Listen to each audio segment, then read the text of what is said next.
Bien-aimés dans le Seigneur, bonjour, je vous salue dans le nom précieux de notre Père, du Fils et du Saint-Esprit, le Dieu trois fois saint, qui me rend joyeuse aujourd'hui parce que le Keren spirituel redémarre à nouveau dans cette année 2024. Bien-aimés dans le Seigneur, je suis dans la joie. Quand l'on me dit « Allons à la maison de l'Éternel », bienvenue à chacun d'entre vous. Sentez-vous accueillis dans ce programme du ministère de la clinique spirituelle. Nous sommes au Keren spirituel et je veux commencer par vous souhaiter une excellente année, une année de santé dans votre vie, dans votre famille, une année d'expérimentation de la manifestation de Dieu présente dans votre vie, une année de joie et de bonheur, de bonnes nouvelles au sein de votre famille, dans la vie de vos enfants et de votre entourage, ainsi que dans la vie de toutes ces personnes auxquelles on ne pense pas toujours. Nous souhaitons bien de belles choses dans le nom de notre Seigneur. Bienvenue, bien-aimés dans le Seigneur, dans le programme du Keren spirituel de ce jour. Alors, laissez-moi vous annoncer que nous sommes, n'est-ce pas, toujours dans les débuts avec la célébration. Nous allons commencer par célébrer et j'ai quelque chose que j'ai gardé pour vous qui s'appelle, n'est-ce pas, Our God is Alive de Austin Stone Worship. Est-ce que quelqu'un est prêt? Est-ce que quelqu'un est prête? Est-ce que nous sommes tous prêts à recevoir ce temps d'adoration qui va se montrer très mouvementé? Je vous laisse, c'est parti.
Le volume dans sa maison. Est-ce que quelqu'un peut augmenter le son dans sa maison et être dans la joie parce que oui, notre Dieu est vivant et nous sommes également vivants par la grâce de ce même Dieu. Gloire et honneur à l'Éternel, Dieu Tout-Puissant, pour tout ce qu'il fait. Bien-aimés dans le Seigneur, célébrons plus que jamais en ce début d'année.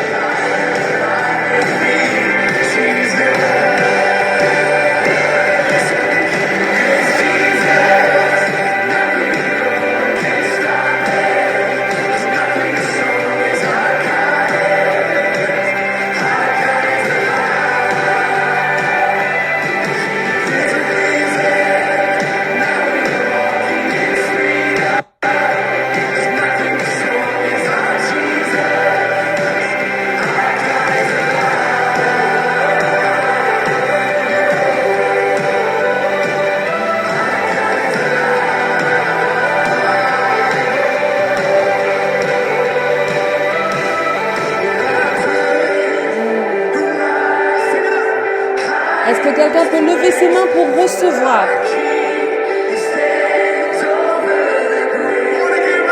He stands over the grave.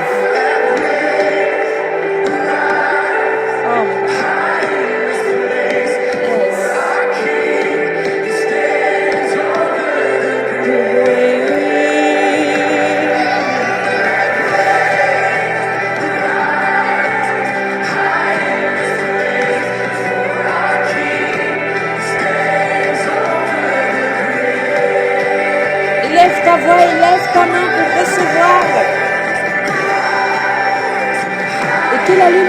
l'Éternel descende dans ta maison, descende dans ton cœur, descende dans ta vie.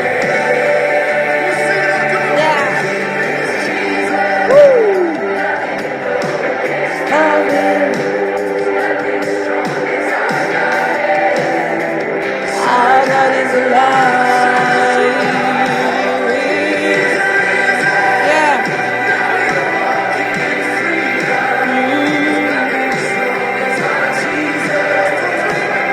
Our God is alive.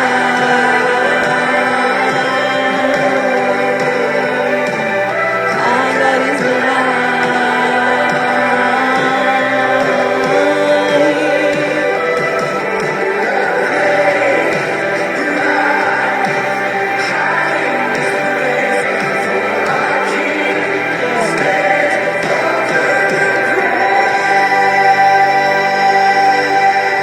Merci Seigneur.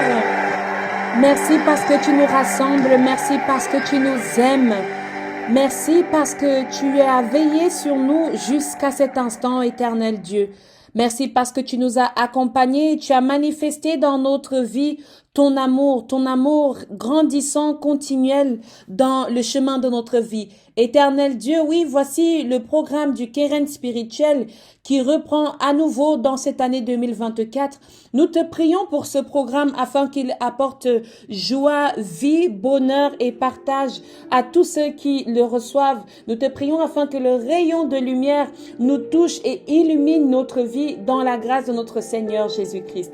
À toutes ces personnes qui nous reçoivent dans le monde entier, Seigneur, nous te prions pour leur vie, nous te prions pour que le message leur soit distribué, partagé et que, Père éternel, les mots qui viendront de toi, Seigneur, par la volonté, par ton Esprit Saint, puissent transformer leur vie, puissent transformer, Seigneur, chacun d'entre nous qui recevons, qui la partageons partout et en tout temps, Seigneur. Merci parce que ton Esprit Saint est au milieu de nous, car tu le dis, là où 2 ou 3 sont rassemblés en ton nom, Seigneur, tu es au milieu de nous. Merci de faire foisonner, Seigneur, le feu de l'Esprit Saint afin qu'il nous habite, qu'il nous éveille, qu'il nous restaure, qu'il nous illumine et nous réchauffe dans ces temps de notre vie. Seigneur, notre Dieu, nous te bénissons pour la parole qui va être dite aujourd'hui dans le nom précieux et agissant de notre Seigneur Jésus-Christ que nous t'avons invoqué. Alléluia, bien-aimé, je suis tellement contente, je suis tellement ravie de pouvoir relancer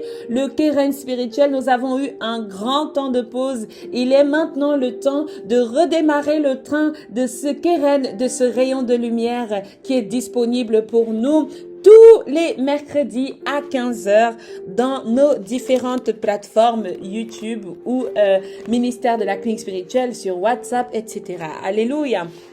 Nous recevons la parole de Dieu aujourd'hui dans l'Ancien Testament au livre de Exode. Exode, nous allons lire ensemble dans le chapitre 14 et vous allez suivre avec moi du verset 12 au verset 13. Je lis dans la version de Louis II, Exode chapitre 14, du verset 12 au verset 13. Je vais lire au nom du Père, du Fils et du Saint-Esprit. Honorons la parole de Dieu. N'est-ce pas là ce que nous te disions en Égypte? Laisse-nous servir les Égyptiens, car nous aimons mieux servir les Égyptiens que de mourir au désert. Moïse répondit au peuple, « Ne craignez rien, restez en place et regardez la délivrance que l'Éternel va vous accorder en ce jour, car les Égyptiens que vous voyez aujourd'hui, vous ne les verrez plus jamais. » Amen, Amen, Amen. Bien-aimés dans le Seigneur, simplement pour contextualiser un peu ces 2 versets que nous venons de lire, Dieu a entendu l'appel au secours de son peuple en Égypte et il a suscité quelqu'un qui s'appelle Moïse. Moïse a grandi dans la maison de Pharaon, leader, roi donc d'Égypte. Et Dieu demanda à Moïse, voyant la disponibilité de son cœur, de libérer son peuple et de conduire son peuple à le suivre et à aller dans ce pays que l'Éternel Dieu avait promis à Abraham, son père. Alors bien, Moïse a accepté cette mission malgré qui n'était pas très sûr de ses capacités, malgré qu'il n'était pas très sûr de ses compétences. Alléluia. Mais Dieu a tout préparé et a tout fait pour que Moïse puisse l'accepter, parce que c'est Moïse qui l'avait choisi. Parfois, lorsque Dieu nous choisit, on nous se dit qu'on n'est pas prêt, on se dit que ce n'est pas possible, ça ne peut pas être nous parce qu'il y a d'autres qui sont plus compétents que nous. Mais bien aimé dans le Seigneur, c'est pas forcément notre compétence que Dieu cherche, c'est notre amour que Dieu cherche. Et quelque part, Moïse avait cet amour en lui, cette humilité en lui et cette écoute attentive à Dieu. Et Dieu l'a choisi. Bien sûr, Dieu seul sait. Nous ne pouvons que interpréter et essayer de comprendre aussi la volonté de Dieu dans cette écriture. Alors, lorsque Dieu choisit Moïse qui n'était pas très sûr de qui il était, même de ce qu'il pouvait apporter, Dieu a essayé de tant de fois de dire à Moïse que c'est comme ça, c'est moi qui le veux. Et il a suscité son frère Aaron pour lui venir en aide. Alors Dieu parlait à Moïse et Moïse transcrivait à Aaron.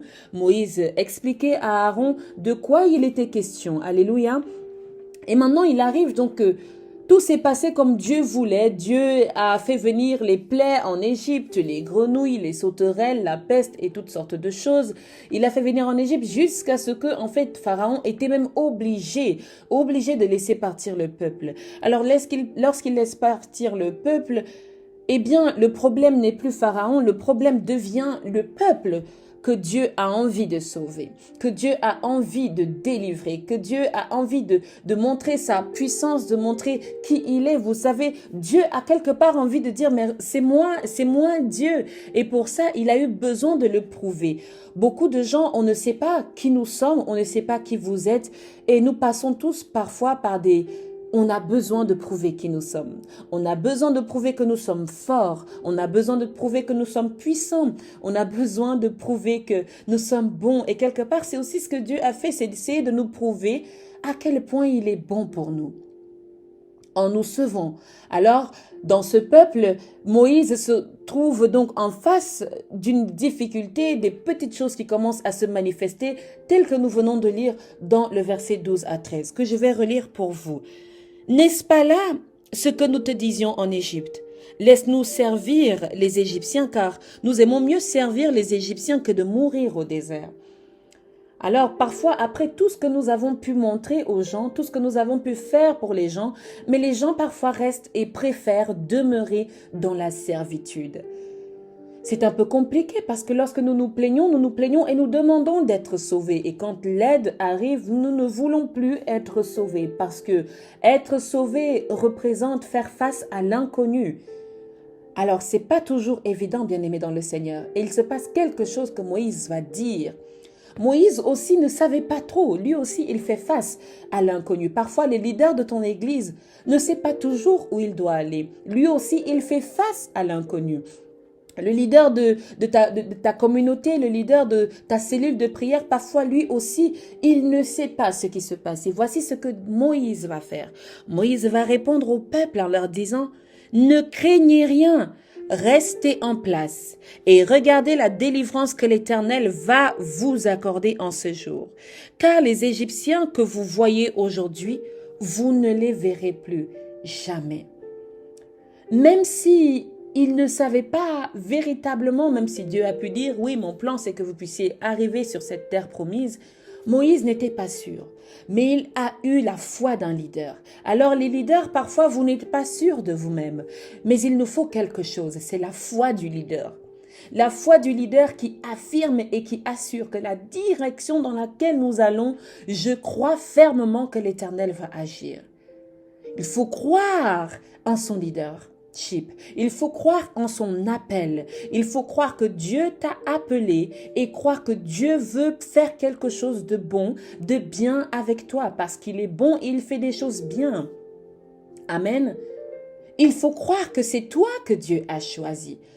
Parfois, nous nous minimisons et nous pensons que non, nous sommes des personnes déplorables. Bien sûr, ça nous aide à garder l'esprit d'humilité, mais à des moments, il faut parler avec autorité et avec foi et affirmer que Dieu va faire quelque chose. Peu importe ce qui arrive devant nous, peu importe ce qui se dresse devant notre année 2024, peu importe les grands challenges auxquels nous faisons déjà face dès maintenant, peu importe les instants, les moments, les circonstances, affirmons ensemble. Moïse va dire, ne craignez rien. Alléluia. Laisse-moi te le dire aujourd'hui. Ne crains rien. Amen. Reste en place, dit Moïse. Reste en place. Rester en place, c'est garder ta position. Gardons notre position. Gardons cette bonne lancée. Gardons cette bonne direction, cette bonne perspective, cette bonne dynamique avec laquelle nous avons commencé. Gardons-la, croyons en elle et regardons la délivrance que l'Éternel va nous accorder en ce jour. Alléluia. Regardons la délivrance que l'Éternel va nous accorder cette année. Regardons la délivrance que l'Éternel va nous accorder cette semaine. Regardons la délivrance que l'Éternel va nous accorder ce mois. Cela fait des années que nous avons été en Égypte, cela fait des années que nous avons vécu des moments difficiles, cela fait des années où nous faisons face à la persécution, à l'esclavage. Nous sommes des serviteurs et vivons dans une servitude pénible. Alors l'Éternel aujourd'hui, à travers Moïse, veut adresser ces paroles. Ne craignez, ne craignons rien. Rien. Ici, bien-aimé, cela veut dire que peu importe ce qui se passe devant toi, peu importe les challenges, reste en place. Et regardez la délivrance que l'Éternel va vous accorder en ce jour. Alléluia. Car les Égyptiens que vous voyez aujourd'hui, les oppresseurs que vous voyez aujourd'hui, les enchanteurs que vous voyez aujourd'hui, les mauvais parleurs que vous voyez aujourd'hui, les opprimeurs que vous voyez aujourd'hui, les autorités maléfiques, puissances maléfiques que vous voyez aujourd'hui, vous ne les verrez plus jamais. Amen. Amen. Amen. Affirmons cela dans notre vie. Affirmons cela dans notre parcours. Affirmons cela fermement dans notre foi. Que ce que nous voyons aujourd'hui, qui sont encore à nos trousses, les problèmes qui sont encore à nos trousses, que ces problèmes, nous ne les verrons plus jamais. Les maladies qui sont encore à nos trousses, que ces maladies, nous ne les verrons plus jamais.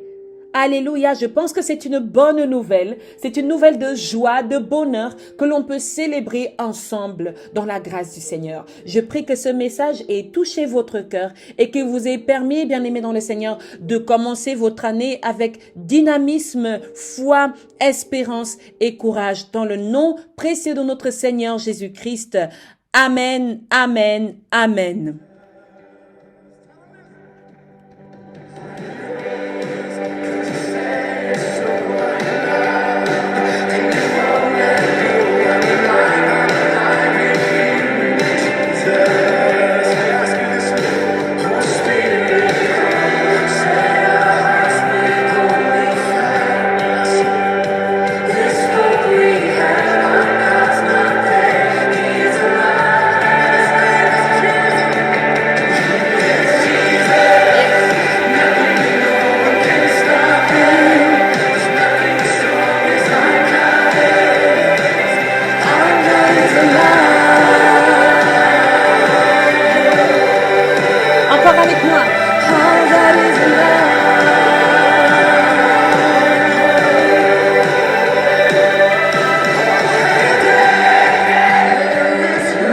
Bénis l'Éternel pour ses grâces, ses bienfaits, pour tout moyen qu'il utilise pour nous faire grandir spirituellement. Bien-aimés dans le Seigneur, parfois les épreuves ne sont pas peut-être ce à quoi tu t'attends, mais c'est le moyen pour Dieu de te faire grandir, de t'élever. Alors sois fortifié, fortifie-toi et prends courage. Moïse nous a dit aujourd'hui, bien-aimés dans le Seigneur, de ne rien craindre, de rester en place, de garder notre position et de regarder la délivrance que l'Éternel va nous accorder au nom puissant et précieux de notre Seigneur Jésus-Christ. Alléluia, gloire au nom de l'Éternel, notre Seigneur et Sauveur. Je suis ravie de vous avoir partagé le terrain spirituel de ce jour. Et bien aimé dans le Seigneur, c'est avec joie et avec action de grâce que je vais vous dire à la semaine prochaine. Amen.